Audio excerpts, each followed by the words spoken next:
Assalamualaikum warahmatullahi wabarakatuh. Kembali lagi bersama kami di podcast Tiga dan Teddy. Jadi pada kesempatan kali ini eh, saya Iga Penando dan juga ada Febri Adita Putri akan kembali nih membahas terkait dengan materi sistem pengendalian manajemen. Nah, judul kita kali ini yaitu di bab 12 tentang manajemen kompensasi. Oke, mungkin kita langsung aja ya pertanyaannya untuk KPB ini yang pertama. Pertanyaan itu apa sih KPB manajemen kompensasi itu dan apa juga manfaatnya gitu kalau di sistem pengendalian manajemen ini KPB. Oke, nah seperti yang kita ketahui kompensasi ya teman-teman, kompensasi itu lebih konotasinya imbal hasil gitu, imbalan dari resiko-resiko yang mungkin aja akan diterima oleh seseorang atau karyawan di perusahaan. Nah, kompensasi ini bisa berupa gaji, tunjangan, atau fasilitas-fasilitas yang diberikan oleh perusahaan kepada anggota atau staff-staffnya gitu.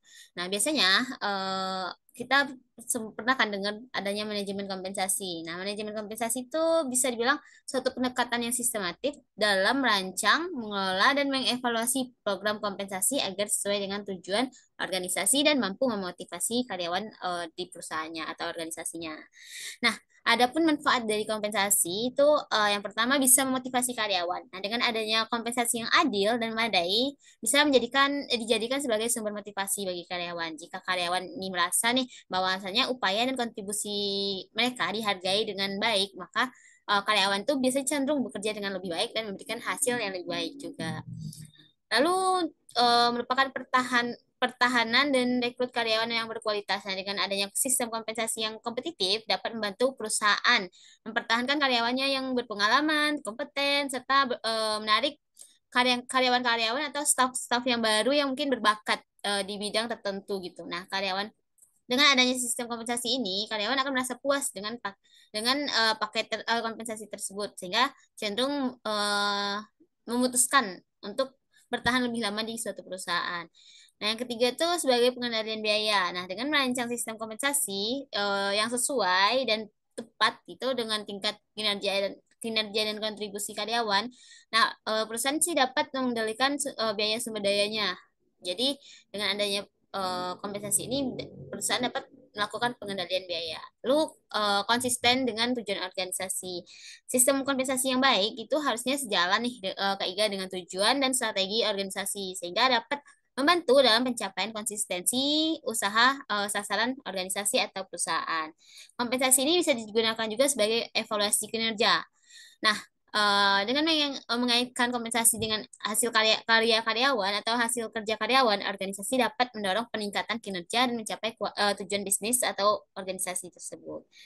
Nah, kompensasi itu dapat juga meningkatkan kesejahteraan karyawan. Seperti tadi kan kita bilang kompensasi itu bisa dibilang imbal hasil atas resiko dari yang akan ditanggung oleh karyawan. Lalu kompensasi itu bisa dibilang sebagai keadilan internal dan eksternal. Nah, sistem kompensasi yang baik harus menjamin keadilan internal di antara karyawannya di suatu perusahaan dan keadilan eksternal dalam hubungan perusahaan dengan pasar tenaga kerja gitu. Dengan organisasi atau perusahaan itu dapat mencapai keseimbangan antara motivasi kerja, mempertahankan bakat-bakat yang terbaik, dan mencapai tujuan organisasi yang efisien. Ini itu aja, Kak Iga. Oke, eh, terima kasih. Jadi sekarang kita udah tahu ya guys, apa itu manajemen kompensasi dan apa manfaatnya gitu. Nah, jadi mungkin pertanyaan kedua nih Kak Febri, setelah kita mengetahui manajemen kompensasi dan manfaatnya, mungkin ada nggak sih Kak Febri faktor-faktor yang cenderung biasanya itu didukung oleh insentif Kak Febri? Ada nggak? Oke, sebenarnya sih ada sih faktor-faktor harga atau hal-hal yang cenderung mendukung kompensasi yang insentif gitu. Biasanya ada individu-individu yang cenderung untuk lebih termotivasi oleh penghargaan pendapatan yang potensial daripada rasa takut akan hukuman. Lalu ada juga penghargaan pribadi yang bersifat relatif atau situasional. Lalu ada juga ke manajemen senior, di mana mereka biasanya memberikan tanda-tanda melalui tindakan bahwasanya mereka menganggap sistem pengendalian manajemen sangat penting. Terus individu-individu sangat termotivasi ketika mereka memperoleh laporan dan atau umpan balik dari kinerja yang mereka lakukan gitu.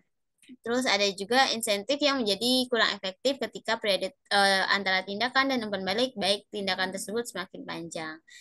Lalu adanya motivasi. Nah, motivasi ini merupakan hal yang terpenting, tapi paling lemah juga ketika suatu perusahaan atau karyawan perusahaan merasa yakin bahwasannya suatu insentif tidak dapat dicapai atau terlalu mudah untuk dicapai. Lalu ada juga insentif yang disediakan oleh suatu negara atau pernyataan tujuan lainnya, yang merupakan hal penting dan kuat ketika manajer bekerja sama dengan atasan-atasan untuk memperoleh angka-angka atau anggaran-anggaran yang sudah ditetapkan. Jadi hal-hal tersebut dapat mendukung adanya insentif yang kompensasi yang efektif di perusahaan gitu.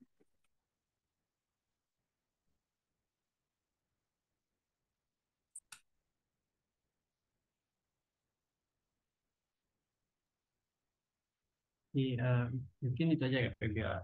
Jadi kita udah tahu juga nih faktor apa saja yang biasanya didukung oleh insentif. Mungkin pertanyaan selanjutnya nih, Kak Feby. Setelah kita tahu nih faktor-faktor apa saja kan, jadi pertanyaan selanjutnya itu ada apa sih Kak Feby, yang kalau kita sering dengar itu ada insentif jangka panjang dan insentif jangka pendek. Nah, mungkin bisa tolong jelasin Kak Feby apa bedanya gitu kan antara insentif jangka pendek dan jangka panjang. Oke, bicara terkait insentif jangka pendek dan jangka panjang. Nah, rencana insentif jangka pendek dan rencana insentif jangka panjang ini merupakan dua pendekatan yang berbeda dalam memberikan penghargaan atau insentif kepada karyawannya sebagai motivasi untuk meningkatkan kinerja dan mencapai tujuan organisasi. Nah, bedanya antara rencana insentif jangka pendek dan jangka panjang itu ada pada fokusnya gitu. Nah, rencana insentif jangka pendek ini merupakan suatu program penghargaan yang dirancang untuk memberikan insentif kepada karyawan dalam periode yang singkat, seperti bulanan, kuartalan, maupun tahunan. Nah, biasanya insentif jangka pendek ini berfokus pada pencapaian target kinerja yang dalam waktu yang singkat dan hasil yang dapat diukur dalam waktu yang dekat juga. Nah, biasanya bentuk insentif itu bisa eh, bonus, tunjangan, terus ada juga yang namanya total kantong bonus, ada juga carry over, terus juga ada kompensasi yang ditunda. Nah, tujuannya itu untuk memberikan motivasi segera atau secepatnya kepada karyawan yang sudah mencapai atau melampaui target kinerja dan meningkatkan produktivitas dalam jangka waktu yang relatif singkat. Nah, biasanya evaluasi dari kinerja yang dilakukan karyawan ini berfokus pada pencapaian target kinerja kuantitatif atau kualitatif yang ditetapkan pada periode tertentu gitu.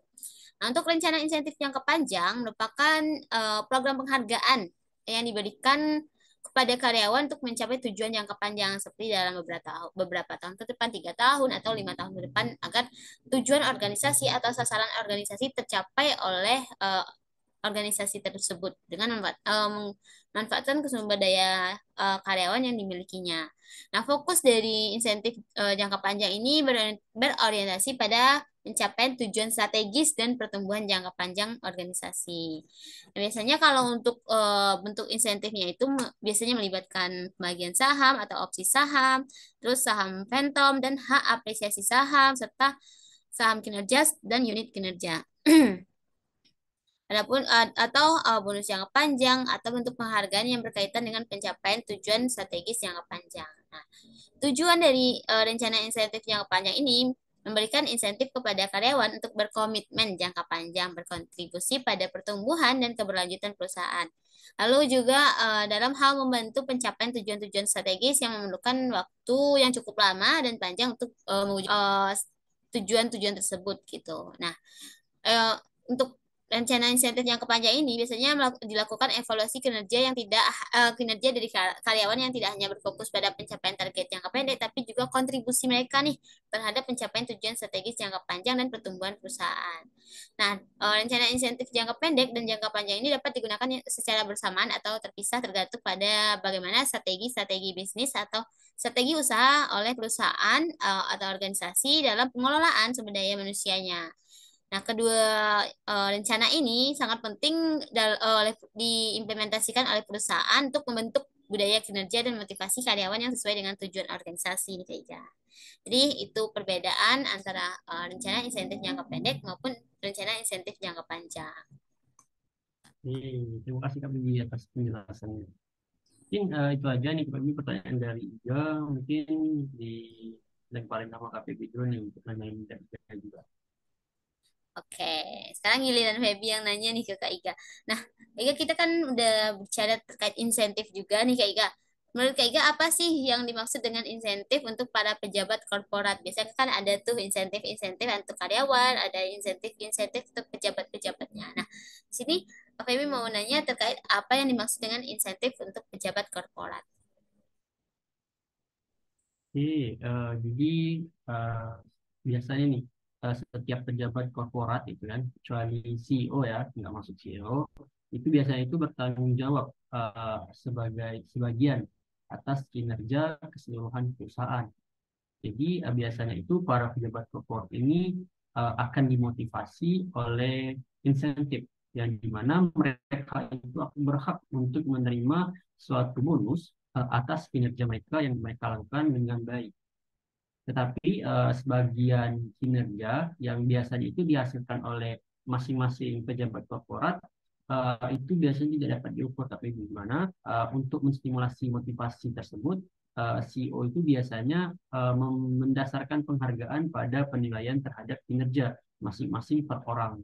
Jadi penilaian ini sifatnya itu bersifat subjektif, yaitu sesuai di mata CEO aja gitu. Nah, jadi lalu ada kompensasi CEO nih bagian di mana kompensasi CEO itu biasanya itu akan didiskusikan oleh komite kompensasi atau dewan komisaris setelah CEO tersebut mempresentasikan rekomendasi untuk kompensasi bawahannya. Jadi kalau insentif untuk pejabat korporat itu yang mempresentasikan mereka itu adalah CEO, di mana dipresentasikan di depan komite komisaris atau dewan komisaris, yang dimana sikap umum CEO tersebut terhadap presentasinya itu sesuai untuk kompensasi atau insentif di suatu tahun. Sangatlah jelas dari presentasi yang dilakukan oleh CEO di depan dewan komisaris. Jadi biasanya juga insentif-insentif untuk para pejabat korporat itu biasanya itu ada dalam hal biasanya itu gaji dan bonus KPB. Dan juga ada juga bisa juga berupa saham dan opsi saham. Lalu ada juga tadi benar sama KPB tadi ada insentif jangka panjang seperti rencana pensiun dan dana pensiun maupun program saham jangka panjang. Lalu ada juga tunjangan khusus ini yang akan didapat oleh pejabat korporat ya seperti tunjangan kesehatan dan asuransi, terus ada tunjangan mobil atau transportasi dan juga ada tunjangan rumah. Lalu ada juga seperti uh, insentif itu berupa liburan atau cuti. Ada dan juga ada pelatihan dan pengembangan diri. Lalu ada pengakuan dan penghargaan dan juga ada namanya skema profit sharing atau biasa itu di bagian laba dan juga skema dividen khusus untuk para pejabat-pejabat korporat KPB. Jadi itu biasanya yang dapat dari pejabat-pejabat korporat. Mungkin itu aja Kak Feby untuk insentif khusus untuk para pejabat korporat.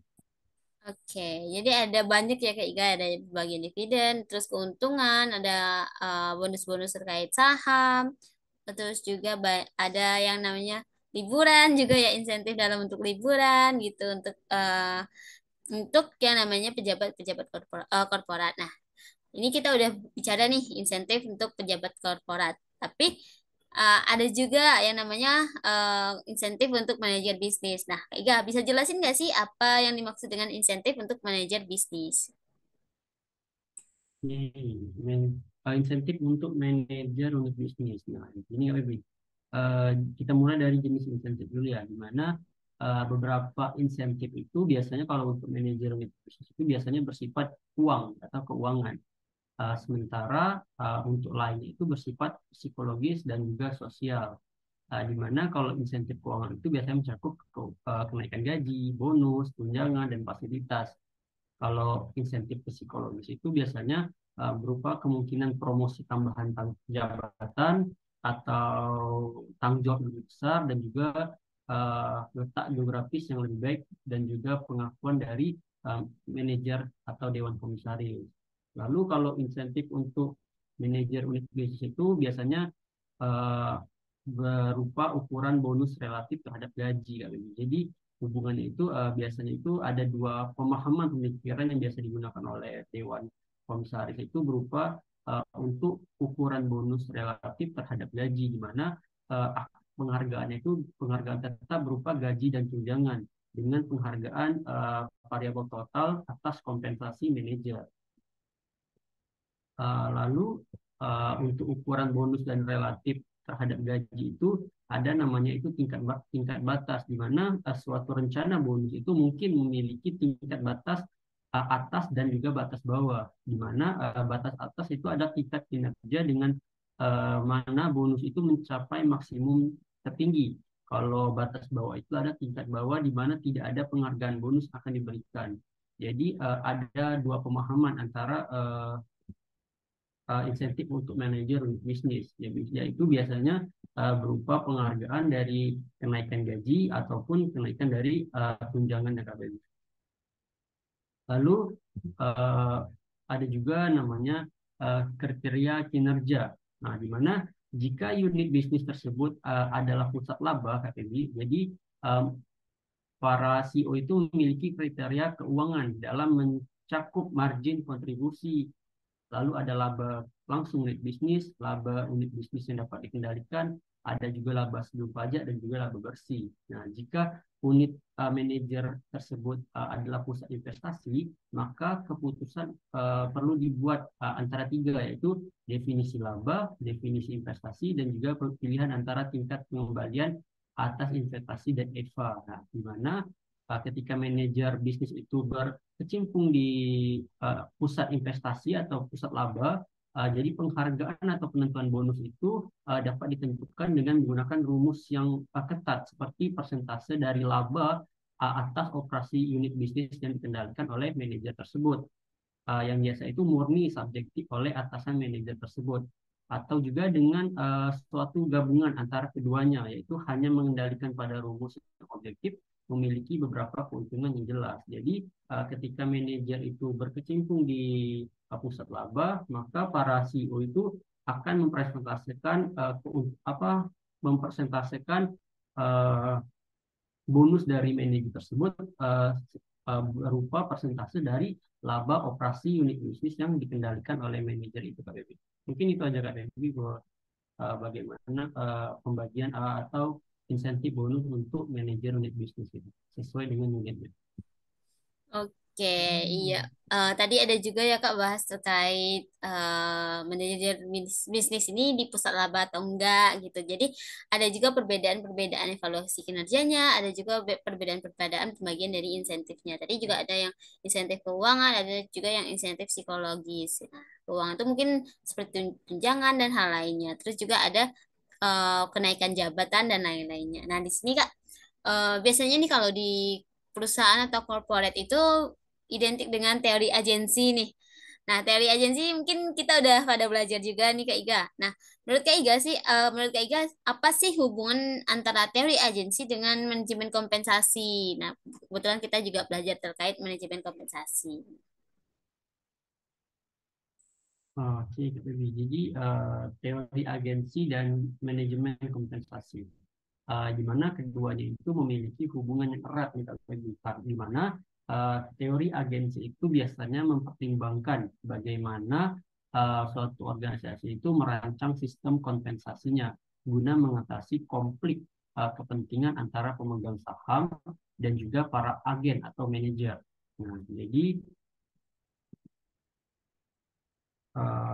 kalau dari konsepnya ya Kak Bebi, hubungan agensi itu ada ketika salah satu pihak menyewa atau menyewa pihak lain dalam artian agen untuk melaksanakan suatu jasa. Dalam melakukan hal itu, suatu organisasi mendelegasikan wewenangnya untuk membuat keputusan untuk agen tersebut. Nah, dalam suatu korporasi, pemegang saham itu merupakan prinsipal dan juga CEO, dan CEO itu adalah agen mereka, di mana pemegang saham menyewa CEO dan mengharapkan ia untuk bertindak bagi kepentingan mereka.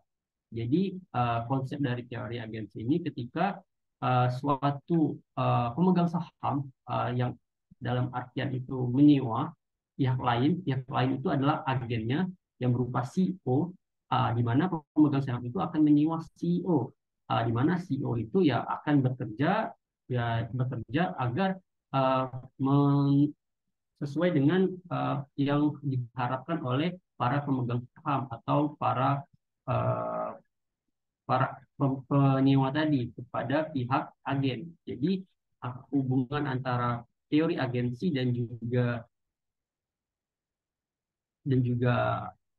teori agensi dan juga manajemen kompensasi itu sangat erat kaitannya Kak Bibi. Ya, tadi di mana suatu pemegang saham menyewa CEO dalam artian memberikan dana agar CEO itu bekerja, dan di mana CEO itu bekerja untuk agar harapan dari pemegang saham tadi tercapai. Nah, jadi kalau ditanya perbedaannya juga ada juga perbedaan antara tujuan antara prinsipal dan juga agen, di mana teori agensi itu mengasumsikan bahwa semua individu bertindak untuk kepentingan mereka sendiri. Nah, sedangkan agen itu diasumsikan akan menerima kepuasan tidak hanya dari kompensasi keuangan, tapi juga dari tambahan yang terlibat dalam hubungan suatu agensi.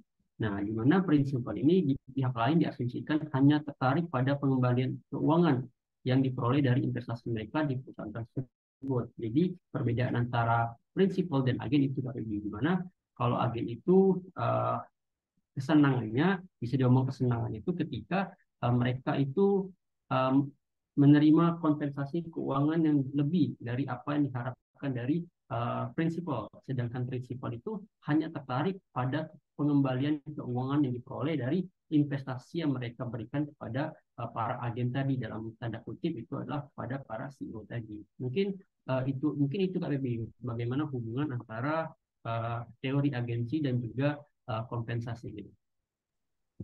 Oke, iya.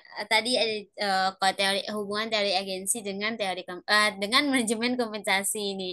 Nah, dengan adanya teori agensi mungkin bisa menggerakkan CEO atau pejabat korporat untuk bekerja dan mencapai uh, tujuan strategis dari perusahaan. Nah, juga ada juga ya Kak perbedaan dari agensi dan manajemen kompensasi tadi. Nah, mungkin itu aja nih Kak Ika untuk pertanyaan dari Feby. Mungkin balik lagi ke Kak Iga. Oke, mungkin itu aja pembahasan Iga dan Feby hari ini terkait dengan manajemen kompensasi terkait masih dalam hal sistem pengendalian manajemen. Mungkin itu saja dari podcast kita pada hari ini. Semoga ada manfaatnya. Silakan kalau ada pertanyaan ataupun ada saran boleh di komen di link di komentar. Saya Iga Fernando dan teman saya Febrian Eka Putri pamit undur diri. Sekian, terima kasih. Assalamualaikum warahmatullahi wabarakatuh. Waalaikumsalam.